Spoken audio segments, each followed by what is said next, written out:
नमस्कार मित्रांनो, Shri Swami Samarth. Only for स्वामी भक्त या यूट्यूब चॅनलवर आपले स्वागत आहे. तर आज आपण बघूया मृत्यूनंतर शवयात्रेत मडके घेऊन का चालतात. चला तर मग व्हिडिओला सुरुवात करते. शवयात्रेत मडके घेऊन का चालतात. शवयात्रेतील अनोख्या प्रथा. शवाला जाळताना डोक्यावर काठी का मारली जाते. अर्थीला खांदा दिल्याने काय होते. गरुड पुराण रहस्य.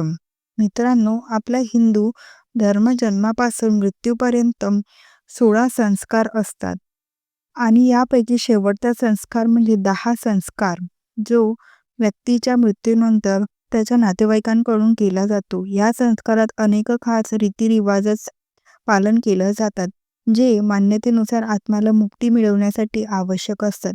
आपल्याला याबद्दलची माहिती हवी असते, पण याबद्दलची माहिती नसते आणि जरी असेल तर ती असल्यास अर्धवट माहिती असते. हे नियम फक्त मान्यता नाही तर यांचे आध्यात्मिक आणि वैज्ञानिक आधार आहे. आजकाल लोक या रीतिरिवाजामागील कारण समजून घेण्याची इच्छा करत नाही आणि जे जाणून घेऊ इच्छिता त्यांना योग्य माहिती उपलब्ध होत नाही. म्हणूनच या व्हिडिओमध्ये आम्ही तुम्हाला 10 संस्काराशी संबंधित काही अजब नियम आणि मान्यताविषयी आणि त्याचबरोबरच त्यांचे आध्यात्मिक व वैज्ञानिक कारण स्पष्ट करणार आहोत. या व्हिडिओमध्ये तुम्ही जाणून घ्याल की मृत व्यक्तीला स्मशानात नेताना त्याच्या अर्थीच्या पुढे एक व्यक्ती मडके घेऊन का चालतो, ज्याचा संबंध मृत व्यक्तीच्या लग्नाच्या फेऱ्याशी कसा आहे. त्यानंतर तुम्हाला कळेल की मुखाग्नी देण्यापूर्वी पाण्याने भरलेल्या मडक्याला फोडून खाली का टाकले जातात आणि शवाला जाळताना त्याच्या डोक्यावर काठी का मारली जाते. आणि शेवटी आम्ही सांगू की शवयात्रेमध्ये मृत व्यक्तीच्या अंगावर मखाणे आणि नाणी का फेकली जातात आणि शवयात्रा पाहून काय केल्याने तुमचे कर्म कमी होतात. त्यामुळे व्हिडिओ शेवटपर्यंत नक्की बघा, कारण अर्धे अधुरे ज्ञान हे अपूर्ण असते. मित्रांनो, व्हिडिओ सुरू करण्यापूर्वी तुमच्याकडे विनंती आहे की आमच्या ओन्ली फॉर स्वामी भक्त या यूट्यूब चॅनलला सबस्क्राईब करा आणि कमेंट बॉक्समध्ये श्री स्वामी समर्थ नक्की लिहा. परमात्म्याचे आभार माना. मित्रांनो, आजच्या काळात असे दिसते की आपणांपैकी अनेक लोक आपल्या जुन्या मान्यतांना अंधश्रद्धा म्हणतात आणि वैज्ञानिक तथ्य देऊन धर्मांच्या कोणत्याही उल्लेखाकडे दुर्लक्ष करतात. पातळ दोऱ्यात बांधलेली मडकी आणि त्यातून बाहेर येणारा धूर तुम्हीही हिंदू शवयात्रांमध्ये पाहिले असेल. हे मडके हातात धरून मृत व्यक्तींचा कोणीतरी नातेवाईक शवयात्रेमध्ये सर्वात पुढे चालतो. मग स्मशानघाटात पोहोचल्यावर या मडक्यातील अग्नी गवतावर ठेवून प्रज्वलित केला जातो आणि त्याच अग्नीने मृत व्यक्तींचा 10 संस्कार केला जातो. म्हणजे घरातून आणलेले याच अग्नीने मृत व्यक्तींचे शरीर जाळले जाते. मृत व्यक्तींच्या घरातून आणलेल्या अग्नीनेच अंतिम संस्कार करण्यामागे एक खास कारण आहे. खरं तर वधूवर ज्या अग्नीला साक्षी ठेवून फेरे घेऊन वैवाहिक जीवनात प्रवेश करतात त्या अग्नीला मंत्रोच्चारण करून घरात स्थापित केले जाते. अज्ञात व्यक्ती याच अग्नींचा उपयोग होऊन यज्ञपूजन इत्यादीमध्ये संपूर्ण जीवनभर करतो. तितकेच काय, मृत्यूनंतरही याच अग्नीने 10 संस्कार केला जातो. जुने काळातील ह्या प्रथेला मान्यता म्हणून आजही घरातून अग्नी घेऊन एक जळता लाकडाचा तुकडा किंवा गवऱ्या मडक्यात ठेवून स्मशानात नेले जाते आणि त्याच अग्नीने मृत व्यक्तीचा 10 संस्कार केला जातो.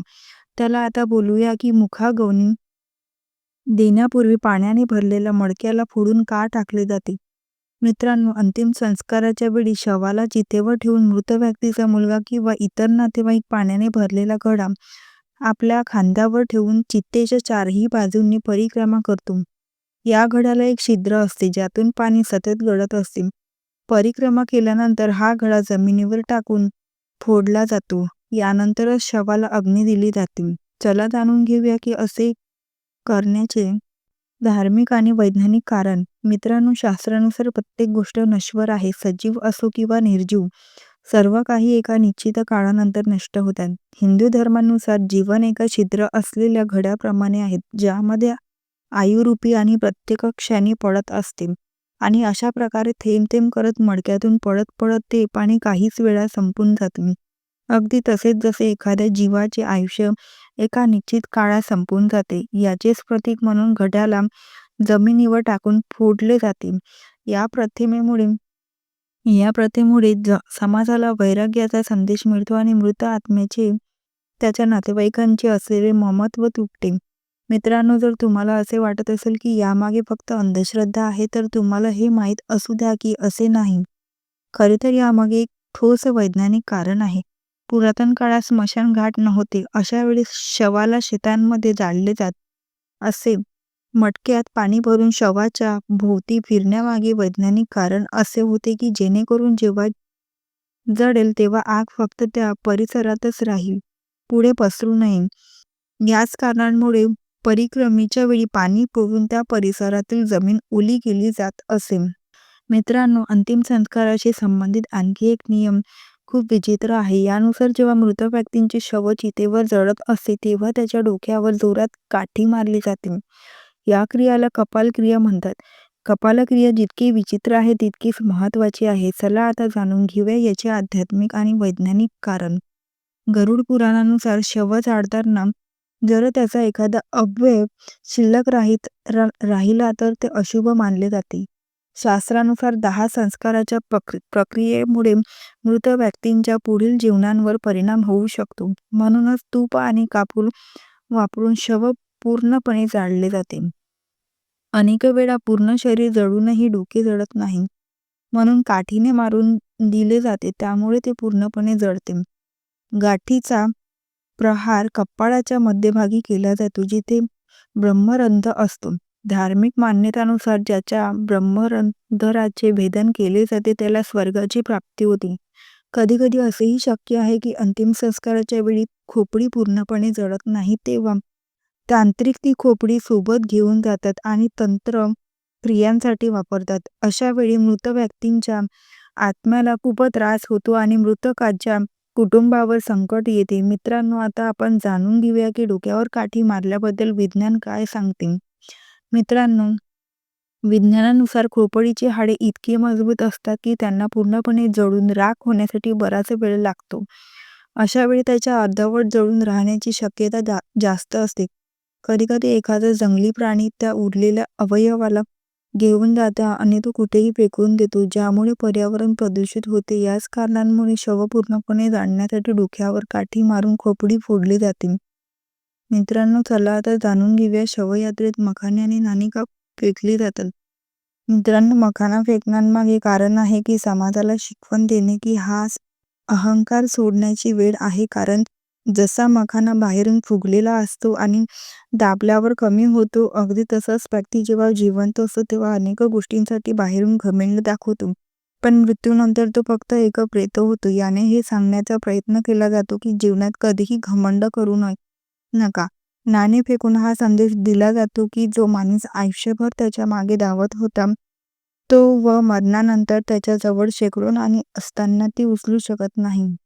हिंदू शास्त्रानुसार मरणानंतर व्यक्तींची आत्मा परमात्म्यात विलीन होते, म्हणूनच यात्रा पाहणे शुभ मानले जाते. शास्त्रानुसार एखाद्याची अंतिम विदाई पाहिल्याने व्यक्तीला पुण्य मिळते असे मानले जाते की शुभ यात्रा पाहणे सुखद आणि मंगलमय भविष्याचे सूचक आहे. मान्यता अशी आहे की जर कामावर जाताना शवयात्रा दिसली तर अपूर्ण कामे पूर्ण होण्याची शक्यता निर्माण होते आणि सुखी जीवनाची सुरुवात होते. जी आत्मा शरीरातून नुकतीच बाहेर पडलेली असते ती आपल्या अर्धी बरोबर चालत असते आणि जी व्यक्ती तिला प्रणाम करते ती आशीर्वाद देते, ज्यामुळे त्या व्यक्तीचे पुण्य वाढते. शवयात्रेचे महत्त्व गरुड पुराणात असे लिहिले आहे की जर एखादी व्यक्ती मृत व्यक्तीला खांदा देते तर त्या व्यक्तीला एका यज्ञाच्या बरोबरीचे पुण्य मिळते. तर मित्रांनो, आजसाठी एवढेच. मित्रांनो, मला आशा आहे की आम्ही दिलेली आध्यात्मिक माहिती तुम्हाला नक्कीच आवडली असेल. तेव्हा व्हिडिओला लाईक करा, मित्रपरिवारांसोबत शेअर करा आणि आमच्या चॅनलला सबस्क्राईब करायला अजिबात विसरू नका.